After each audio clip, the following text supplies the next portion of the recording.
The clinking of champagne glasses sounded like tiny, mocking bells, each one a prelude to his own execution. Liam stood in the center of his own living room, a ghost at his own 40th birthday party. The room, decorated in silver and black at his wife Clara's insistence, felt cold and impersonal, like a rented banquet hall. It was supposed to be a celebration of his life, a milestone, but the air was thick with a tension that coiled around his throat. Clara drifted through the crowd, a vision in a sapphire dress that cost more than the first engine he had ever rebuilt. Her laughter was a practiced, musical thing, but it never quite reached her eyes when she looked at him. Tonight, those eyes were colder than ever, flitting over him as if he were a piece of furniture that had been placed incorrectly. Her mother, Eleanor, a woman whose posture was as rigid as her opinions, stood by the fireplace, holding court. She spoke in hushed, dramatic tones to a circle of her own friends, her gaze occasionally flicking toward Liam with an expression of pure disdain. Beside her, Clara's brother Marcus preened like a peacock, accepting congratulations for a new business venture that Liam's sweat and sacrifice had funded. Liam felt a familiar knot tighten in his stomach. He had built his custom auto shop from the ground up, his hands stained with grease, and his back aching from 16-hour days. He had poured every ounce of his being into providing this life for Clara, a life she and her family now wore like a costume, all while looking down on the man who paid for the thread. "There he is, the birthday boy," Marcus boomed, striding over and clapping Liam on the shoulder with false bonhomie. The gesture was too hard, a subtle act of dominance. 40 years old, don't you think it's time you learned to dress the part, Liam? You look like you're about to change someone's oil.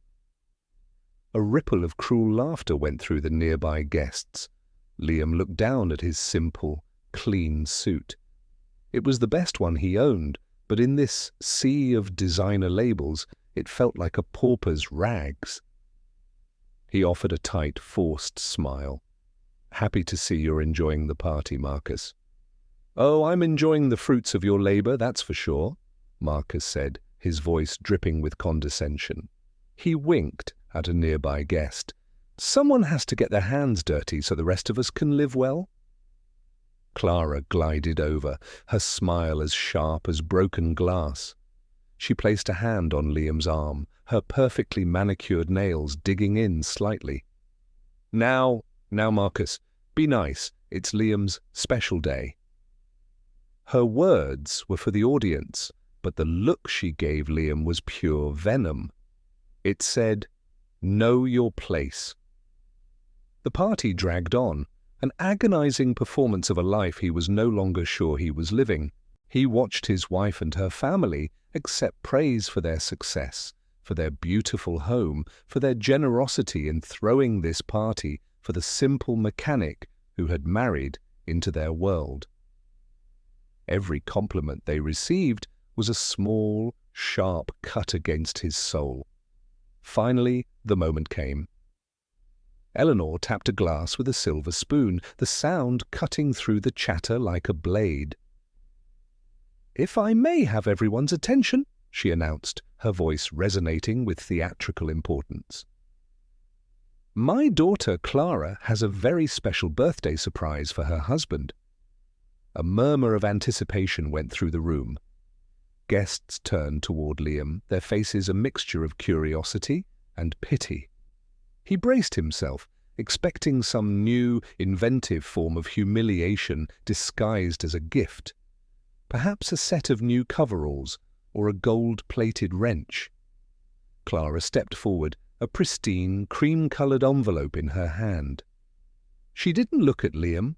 She looked at the crowd, her expression one of solemn, rehearsed tragedy. She was playing a part, and he was merely a prop in her one-woman show. "Liam," she began, her voice quivering with false emotion. "We have been on a long journey together, but sometimes journeys come to an end. Sometimes we realize we are on different paths, destined for different things." She walked toward him, the envelope held out like an offering. The room was deathly silent. Liam's heart hammered against his ribs, a frantic, trapped bird. He could feel dozens of pairs of eyes on him, watching, waiting. "I want you to have this," she said, her voice dropping to a whisper that was somehow louder than a scream. "It's a gift of freedom, for both of us." She placed the envelope in his hand.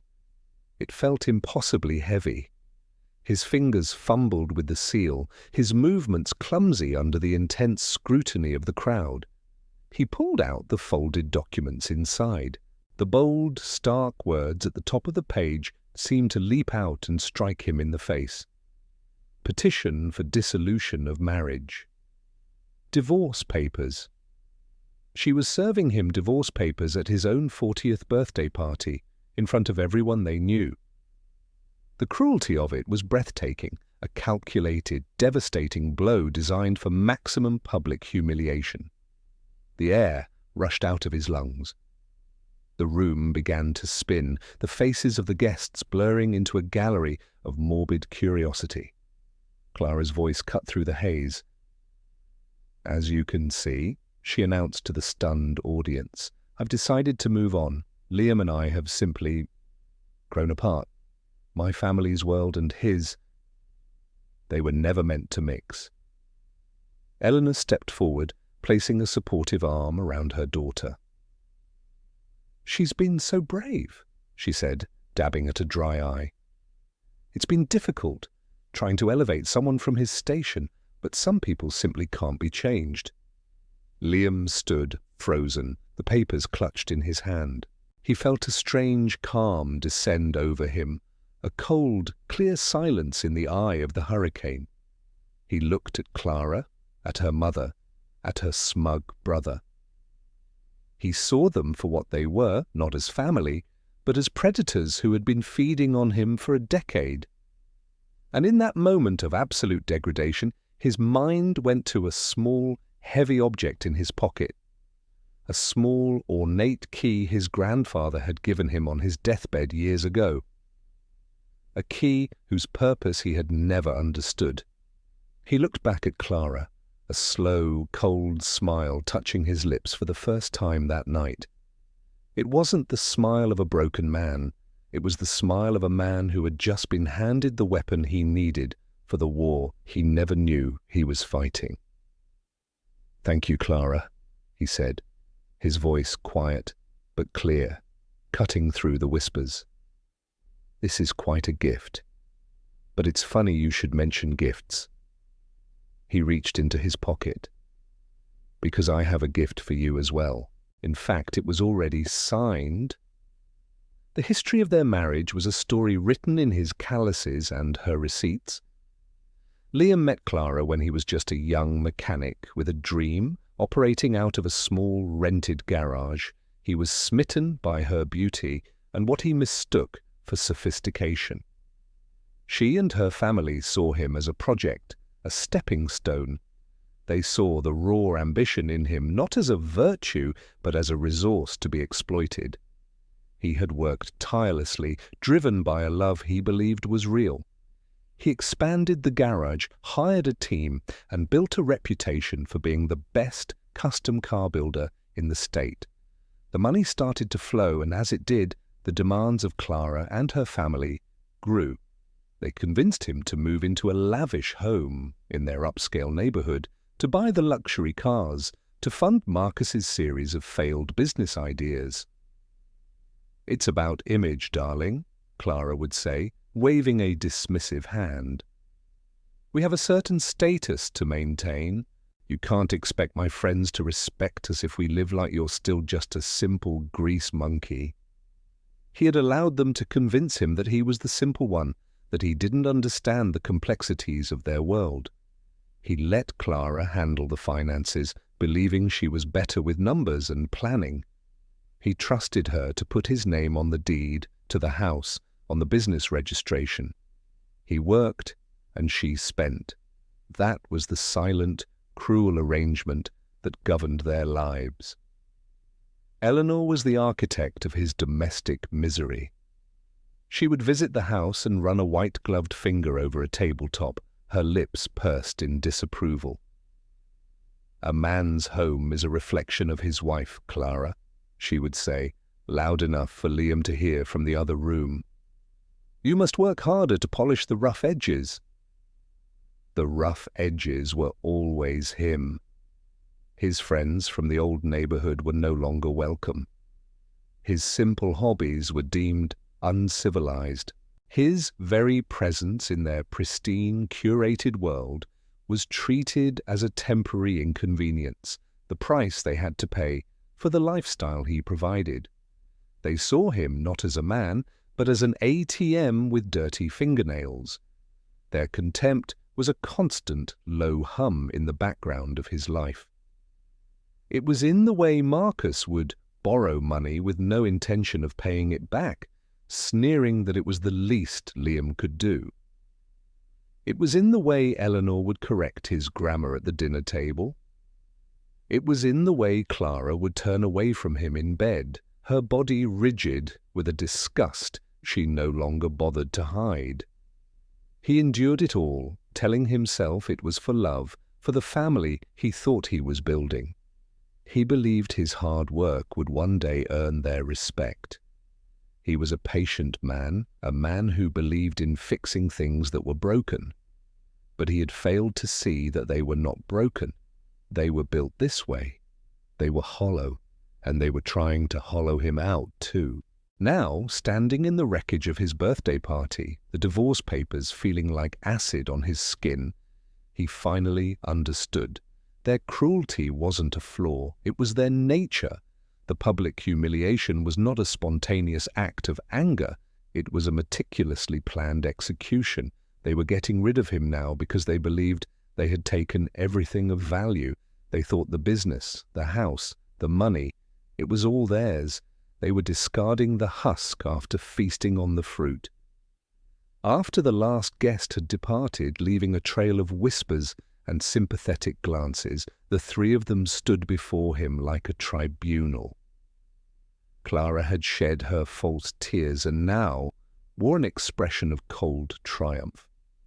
"You'll be out of the house by the end of the week, Liam," she stated. It wasn't a request. "My lawyer will be in touch about the division of assets, though it's quite simple. Everything of value is in my name. You can have your tools." Marcus laughed, a short, ugly sound. "Be generous, sis. Let him keep his rusty old pickup truck too. He'll need somewhere to sleep." Liam said nothing. He simply looked at them, a strange sense of detachment washing over him. The pain was still there, a deep, throbbing ache in his chest, but it was being overshadowed by something else, a cold, hard clarity. He felt the small key in his pocket, its edges pressing into his palm. His grandfather, a man of few words and hands, as tough as worn leather, had given it to him just before he passed. "Some things aren't what they seem, son," the old man had rasped. "When you truly need to know who you are, this will open the door." Liam had thought it was just the sentimental rambling of a dying man. He had kept the key as a memento, a reminder of the only family who had ever shown him unconditional love. He now realized it was not a memento, it was an inheritance. "I'll be gone by morning," Liam said, his voice steady. Clara's eyes widened in surprise. She had expected him to beg, to argue, to break down. His quiet compliance was unsettling. "Good," she said, recovering quickly. "Don't make this any more unpleasant than it has to be." He spent the night in the guest room, the silence of the large house pressing in on him. He didn't sleep. He sat by the window, watching the moon trace a silver path across the manicured lawn he had paid for, and he thought about his grandfather. He thought about a decade of being treated like dirt. And he began to wonder what door that little key would open. The next morning, as the sun cast long shadows across the driveway, Liam walked out of the house with nothing but a single duffel bag and the clothes on his back. Clara, Eleanor, and Marcus watched him from the doorway, their arms crossed, their faces smug and victorious. They thought they were watching the end of his story. They had no idea they were watching the beginning. Liam drove not to a cheap motel, but to the old downtown district, to a stoic grey building of granite and brass. The name of a bank was carved above the entrance, a bank he had never used, one that catered to old money and quiet fortunes. He walked inside, the cool, silent air, a stark contrast to the chaos in his heart. He approached the front desk, his simple clothes drawing a disdainful look from the clerk. "I'm here to access a safe deposit box," Liam said, placing the ornate key on the marble countertop. The clerk examined the key, his eyebrows rising slightly. He typed its unique number into his computer. The disdain on his face was instantly replaced by a look of deference and alarm. "Of course, sir. Right this way. The bank manager will meet you personally." Liam was led into a private, wood-panelled office. A few moments later, an older, impeccably dressed man entered the room. He had a kind face and sharp, intelligent eyes. He looked at Liam, then at the key, and a slow smile spread across his face. "Liam, I'll be damned," the man said, extending a hand. "I'm Arthur Harrison. Your grandfather was a dear friend of mine. I've been waiting for you for a very long time." Liam was confused. "You knew my grandfather? He was just a mechanic from the old part of town." Mr. Harrison chuckled, a warm, rich sound. "Liam, your grandfather was many things. A mechanic was what he loved to be. It was not, however, how he made his fortune. Please, come with me." He led Liam down to the vault, the air growing colder as they descended. They walked past rows of gleaming steel boxes until they reached a large, unassuming one in a quiet corner. Mr. Harrison used his own key and then gestured for Liam to use his. The lock turned with a satisfying heavy click.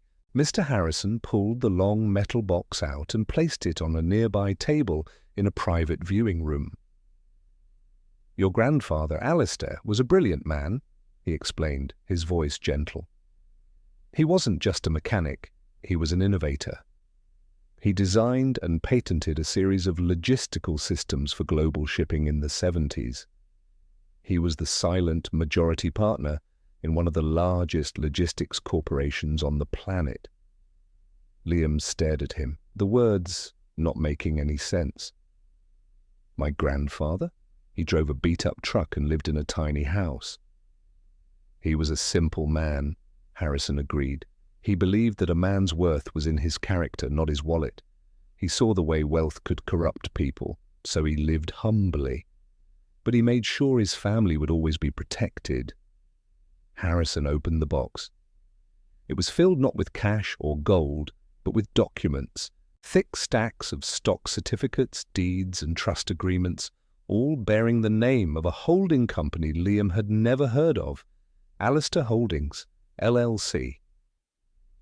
"Your grandfather placed his entire fortune into a master trust," Harrison continued, pulling out the primary document. "He made you the sole beneficiary. When you turned 18, you technically inherited everything. However, Alistair put a condition on it. The assets were to remain under my management until you presented this key. He called it the character clause. He wanted you to make your own way first, to build something of your own, to understand the value of hard work before you were burdened with this." Liam's mind was reeling. He felt dizzy, as if the floor had dropped out from under him. He picked up a stock portfolio summary. The number at the bottom had so many zeros he couldn't immediately process it.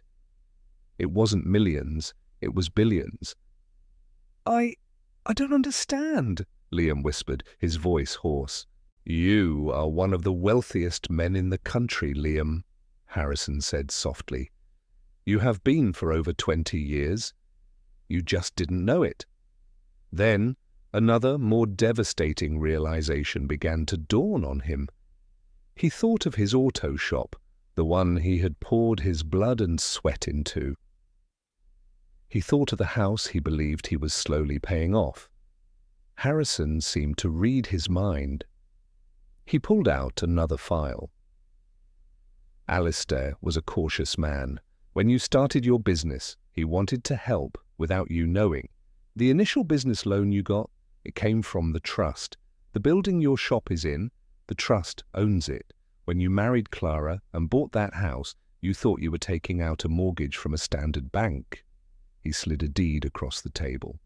The trust bought the house outright in cash. The mortgage payments you've been making every month have been going directly into a separate investment account in your name, managed by the trust. The house, Liam, it's yours. It has always been yours. Clara's name was never on the deed. The world tilted on its axis. Every sacrifice, every ounce of suffering had been predicated on a lie. He had been living like a pauper in his own castle, while the jesters he called family mocked him from a throne he had unknowingly paid for. "And the business?" Liam asked, his voice barely a whisper. "Clara always handled the paperwork. She told me she registered it as a joint partnership." Harrison shook his head, a grim expression on his face. "I'm afraid she was deceptive. She did register it, but she listed herself as the majority owner, with you as a minority partner. A legal maneuver designed to take control in the event of a divorce. However, it's a moot point. Since the trust provided all the seed capital and owns the property it operates on, her claim is built on a foundation of sand. The entire business entity is, for all legal purposes, an asset of the trust." The cold calm Liam had felt at the party returned, but now it was forged into something harder, sharper. It was the calm of a man who had just been handed a sword after being beaten with a stick for a decade. The humiliation, the condescension, the years of being made to feel small and worthless, it all coalesced into a single, burning point of resolve. They had kicked him out of his own house. They were planning to steal his own business. They had humiliated him in front of the world, believing he was nothing. They had made a fatal, arrogant mistake. They had misjudged his character, and in doing so, had sealed their own fate. Liam looked up at Arthur Harrison, the shock in his eyes replaced by a chilling fire. "They think they've taken everything from me," he said, his voice low and steady. "They are about to find out they have nothing." He placed his hand on the stack of documents. "You said you're a lawyer, as well as a trust manager?" Harrison nodded. "One of the best. Your grandfather made sure of that." "Good," Liam said. "Because we have work to do, I want to build a plan, a precise surgical plan. I don't just want my life back. I want to dismantle theirs piece by piece, using the very system they thought they were manipulating." The decision was made in that cold, quiet vault. It was not a decision born of anger, but of a profound, icy justice. For years he had been the patient victim, the sleeping giant. But now he was awake, and he was ready to become the mastermind. Over the next few days, Liam and Harrison worked relentlessly from a suite of offices that belonged to the trust. It was a world of quiet efficiency and immense power, a world Liam never knew existed. Harrison's team of forensic accountants and legal experts descended upon the financial records of his life like a pack of wolves. The picture they painted was even uglier than Liam had imagined. Clara and Marcus had been systematically embezzling from the auto shop for years. They had been funneling money into Marcus's failing tech startup, writing it off as business expenses. They had taken lavish vacations, bought jewelry, and lived an extravagant lifestyle, all documented as corporate spending. They'd been bleeding the company dry, one of the accountants reported, his face grim. They were getting sloppy, arrogant. They clearly believed no one would ever check the books. And then came the knockout blow. The massive business loan Marcus had secured for his latest venture, the one he had been celebrated for at the party, was not from a traditional bank. To get around credit checks, he had gone to a private lending firm. That firm, as it turned out, was a subsidiary of Alistair Holdings. The loan was secured against the assets and future earnings of the auto shop, Harrison explained, a thin smile on his face.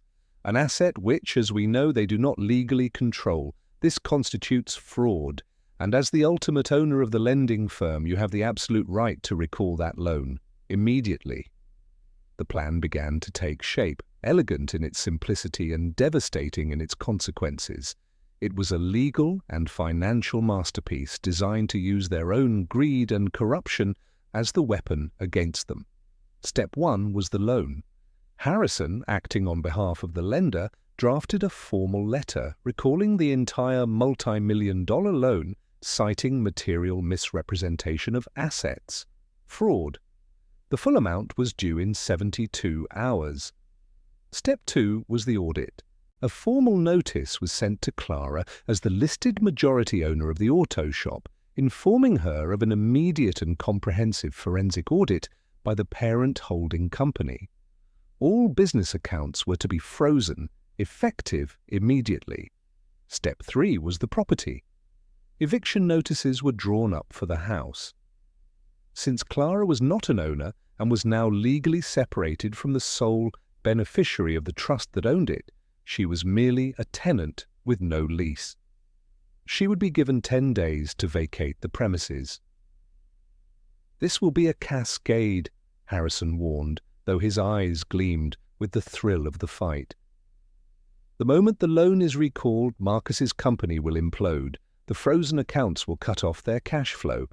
The eviction will leave them homeless. It will be sudden, and it will be brutal." Liam felt no pity. He felt a sense of grim satisfaction, the feeling of a long, unbalanced scale, finally tipping back toward equilibrium. They had shown him no mercy. He would show them only justice. He signed the documents one by one, his signature firm and clear. The letter to recall the loan, the authorization for the audit, the eviction papers. Each stroke of the pen felt like taking back a piece of his stolen life. "It's done," he said, pushing the papers back across the polished mahogany desk. "Let it begin." The first domino fell on a Tuesday morning. Marcus was in his new, ridiculously expensive office, bragging to his small team of employees about a new round of funding he had supposedly secured. He was the picture of a successful tech mogul, all ego and expensive shoes. Then a courier arrived with a letter. Marcus opened it casually, expecting a contract or an invitation. His face went pale as he read. The color drained from his cheeks, leaving behind a pasty, sickly white. He read the letter again, and then a third time, his hands beginning to shake. "What is it?" his assistant asked. "A mistake," Marcus stammered, his voice cracking. "There has to be a mistake." He scrambled for his phone, his fingers fumbling as he tried to dial the lending firm. The number went to an automated system. No one would take his call. Panic, cold and sharp, began to set in. At the same time, Clara was on a shopping spree, using the business credit card to buy a new wardrobe for her new, single life. She handed the card to the cashier at a high-end boutique, her expression bored and entitled. The cashier swiped it. Once, twice. "I'm sorry, ma'am," the young woman said, her voice apologetic. "It's been declined." Clara snatched the card back, her face flushing with anger. "That's impossible. Run it again." The result was the same. Humiliated and furious, Clara stormed out of the store, dialing her bank. After being put on hold, a curt representative informed her that the account had been frozen pending a full corporate audit. An audit? By whom? Clara demanded. "By the primary holding company, ma'am. Alistair Holdings." The name meant nothing to her. It was just another problem, another inconvenience. She immediately called Marcus, her voice a shrill shriek of indignation. Marcus, something is wrong with the accounts. They're frozen. Did you forget to move the money? She was met with the sound of her brother's ragged, panicked breathing. The loan, he choked out. They're recalling the loan, Clara. All of it. They're saying we committed fraud. We have to pay it all back in 3 days. The world seemed to lurch beneath Clara's feet. For the first time, a sliver of genuine fear cut through her arrogance. This was not a minor issue. This was a catastrophe. While they scrambled, trying to understand the source of the attack, Liam watched from a distance. Harrison's team provided him with real-time updates.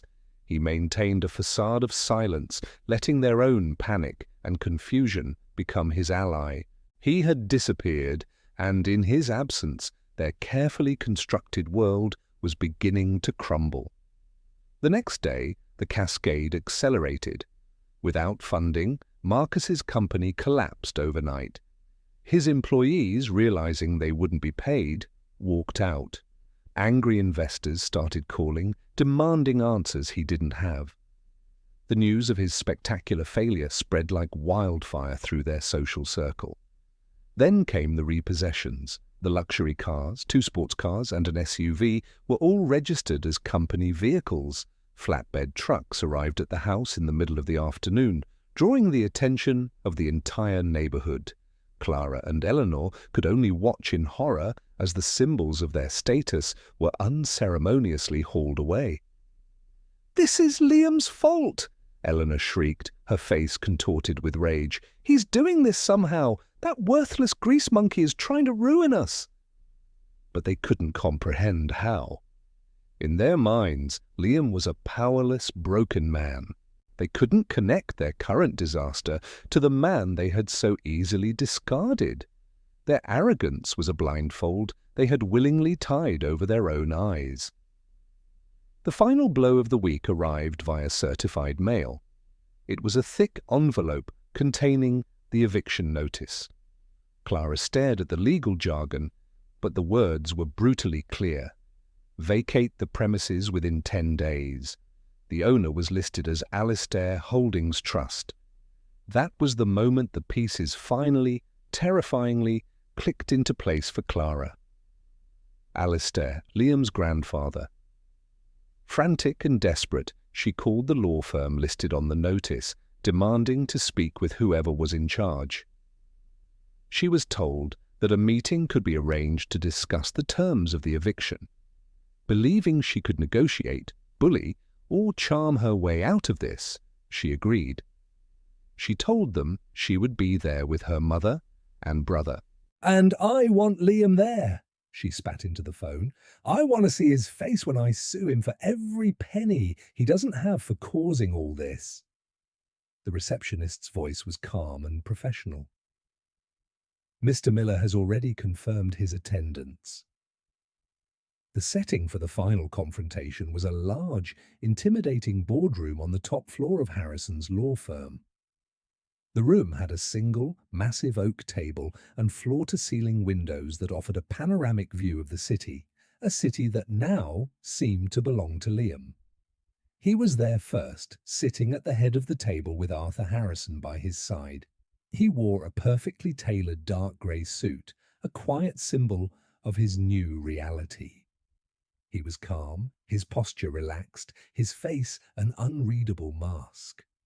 The nervous, downtrodden man they had known was gone. In his place was a stranger, a man who radiated an aura of quiet, unshakable power. The door opened, and Clara, Eleanor, and Marcus stormed in. They looked haggard, their expensive clothes seeming out of place on their worn, panicked frames. The last few days had stripped away their veneer of superiority, leaving behind only raw, ugly desperation. Clara's eyes locked on Liam, and a fresh wave of fury washed over her face. "There you are," she hissed, pointing a trembling finger at him. "What did you do? What pathetic little trick did you pull?" Marcus moved toward him, his fists clenched. "I'm going to tear you apart for what you did to my company." Harrison rose slowly from his chair. I would advise you to sit down and remain civil, he said, his voice calm but carrying an authority that stopped Marcus in his tracks. You are here at our sufferance, not the other way around. They took the seats opposite Liam, their expressions a mixture of confusion and rage. They still saw him as the mechanic, playing dress-up in a lawyer's office. They were not prepared for the truth. "Let's get this over with," Clara snapped, looking at Harrison. "We are here to discuss this ridiculous eviction notice and the freeze on my business accounts. I don't know what lies he's been telling you, but he has no authority here." Liam leaned forward, his hands clasped on the table. He looked at each of them in turn, his gaze lingering for a moment before moving to the next. The silence stretched, heavy and uncomfortable. He was in complete control, and they were only just beginning to realize it. Finally he spoke. His voice was not loud, but it filled the room, each word carefully chosen and delivered with the weight of a decade of suppressed pain. "You spent 10 years treating me like I was something you scraped off the bottom of your shoe," he began, his voice a low, chilling monotone. "You lived in a house I paid for, drove cars I bought, and built your entire social standing on the foundation of my hard work. All while you mocked me behind my back and to my face. You thought I was stupid. You thought I was weak." He paused, letting the words hang in the air. "But what you didn't know was that the entire time you weren't living off of me. You were living off the charity of a man you never even met, a man who was 10 times the person any of you could ever hope to be. My grandfather," he gestured to Harrison. "This is Arthur Harrison, the trustee of my grandfather's estate, and I," Liam said, a cold, triumphant smile playing on his lips, "am the sole beneficiary of that estate." He watched their faces as the information began to sink in. Confusion warred with disbelief. Eleanor scoffed. "Your grandfather?" "He was a penniless old mechanic who lived in a shack." "My grandfather was the silent majority owner of a global logistics corporation," Liam corrected her, his voice cutting like a razor.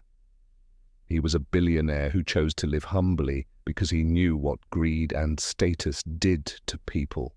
He knew it created people like you." He leaned back in his chair, enjoying the sight of their crumbling arrogance. "Let me make it very clear for you. The house you live in, it's owned by my trust. I'm not evicting you from our house, Clara. I'm evicting you from my house." Clara's mouth opened and closed, but no sound came out. Her face was a mask of horror. "And the auto shop," Liam continued, his gaze shifting to Marcus.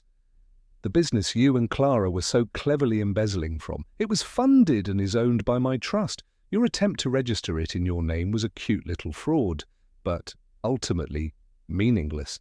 And Marcus, that massive loan you took out for your joke of a company, you secured it with an asset you didn't own. The lender, which also happens to be owned by my trust, has recalled that loan. You have 48 hours left to pay it back in full." The truth hit them like a physical blow. It was a complete, systematic demolition of their entire reality. They were not the powerful, sophisticated elite they believed themselves to be. They were parasites, and their host had just woken up. "No," Clara whispered, shaking her head in denial. "No, you're lying. This is a trick. It's impossible." Harrison slid a thick portfolio across the table.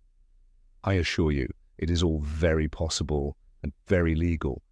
This contains the trust documents, the deeds, the proof of ownership for every asset you believed was yours. It also contains a preliminary summary from our forensic accountants, detailing the hundreds of thousands of dollars you have both embezzled over the years." The final facade of their composure shattered. Marcus lunged across the table toward Liam, his face purple with rage, screaming obscenities. Two security guards, who had been waiting discreetly outside the door, entered the room and restrained him, pinning his arms behind his back. Eleanor degenerated into a sputtering, venomous tirade. "You ungrateful animal! After everything we did for you, we tried to make you one of us." "You never tried to make me one of you," Liam said, his voice rising with righteous power for the first time. "You tried to make me your servant, your provider, your fool. And for a long time I let you, but that man is gone." Clara finally broke. She collapsed into a sobbing, hysterical heap, her pleas a pathetic mess of excuses and belated apologies. "Liam, please," she cried, her words choked with tears. "I love you. We can fix this. I didn't mean it. It was my mother. It was Marcus. They pressured me." Liam looked at her, at the woman he had once loved, and felt nothing but a vast, empty pity. Her tears were not for him, or for the love they had lost.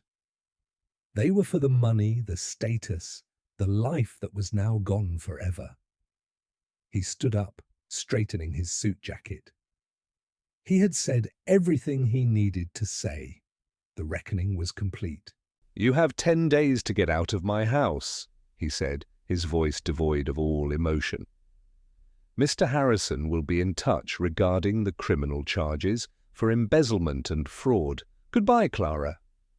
He turned and walked out of the room without a backward glance, leaving the three of them to the sound of their own ruin. He didn't hear Marcus's threats or Eleanor's curses or Clara's desperate, wailing sobs. He heard only the sound of his own footsteps walking away from his past and into his future. The great, heavy chains of his old life had been shattered, and he was finally, truly free. In the aftermath, their downfall was as swift and total as Liam had planned. Marcus was arrested for loan fraud and embezzlement. Faced with a mountain of irrefutable evidence, he was convicted and sentenced to prison. His name became a local cautionary tale about hubris and greed. Eleanor, stripped of her daughter's ill-gotten wealth, became a social pariah. The friends who had once flocked to her lavish parties now crossed the street to avoid her. She was forced to sell her own home and move into a small, bleak apartment, her days filled with nothing but bitterness and faded memories of a status she had not earned. Clara suffered the most public humiliation. Left with nothing but a mountain of personal debt she had accrued, she was forced to take a job as a waitress in a diner, the kind of place she and her mother used to mock. Former friends would sometimes see her, clearing tables with her perfectly manicured nails now chipped and broken. They would whisper and stare, and she would burn with a shame that was a constant, living thing. Liam, however, did not revel in their misery. He had achieved his vindication, and that was enough. He found that the billions of dollars meant little to him in practice. He had been happier as a simple mechanic with a dream than he ever would be living in a mansion. He sold the lavish house that had been his prison and moved into a modest, comfortable home, much like the one he grew up in. He kept the auto shop, but he transformed it. He used a portion of his immense wealth to turn it into the Alastair Miller Vocational Centre, a state-of-the-art facility that offered free training to underprivileged young people who wanted to learn a trade. He found his purpose not in boardrooms or stock portfolios, but in the familiar scent of oil and metal, in the satisfaction of teaching a young apprentice how to rebuild an engine. He was back where he started, with grease under his fingernails and a genuine smile on his face. He was a creator, a builder, and now a mentor. One afternoon, a new guidance counselor for the centre came to tour the facility. Her name was Sarah. She had a kind, open face and a laugh that was genuine and warm. She wasn't impressed by wealth or status. She was impressed by his passion for helping the students. They talked for hours about cars, about life, about second chances. For the first time in over a decade, Liam felt a connection with someone that was not based on what he could provide, but on who he was. It was a quiet, hopeful beginning. He stood in his workshop late one evening, long after everyone else had gone home, a wrench in his hand. He looked around at the bustling, happy place he had built, a place of hope and opportunity. He had taken the pain of his past and forged it into a better future, not just for himself, but for others. True wealth, he realized, wasn't measured in dollars or possessions. It was measured in character, in integrity, and in the positive impact you had on the lives of others. His grandfather had known that all along, and now so did he. He had lost a family built on lies, but in doing so, he had found himself. And that was a victory greater than any fortune.